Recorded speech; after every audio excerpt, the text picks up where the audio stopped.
దేవుడు ఏదైనా ఒక గ్రామానికి నిన్ను వెళ్ళి నా మాటలు ప్రకటించమంటే నీవు సిగ్గుపడకుండా ప్రకటించాలి.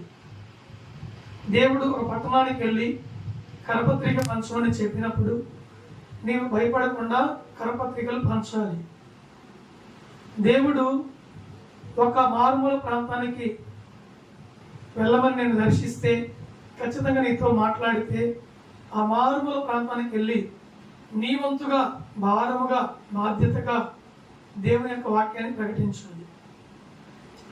అలాగ చేయటం ద్వారా ఈరోజు నేను దీవించబడతావు. దేవుడు ఇచ్చిన దర్శనాన్ని నిరర్థకం చేసి దేవుడు ఇచ్చినటువంటి అవకాశాన్ని పక్కన పెట్టి, దేవుడు ఇచ్చినటువంటి కృపను పక్కన పెట్టి, దేవుని ద్వారా పొందుకున్న అభిషేకాన్ని కూడా పక్కన పెట్టి నీ సొంత పనులు నీవు చేసుకుంటూ జీవిస్తున్నావు.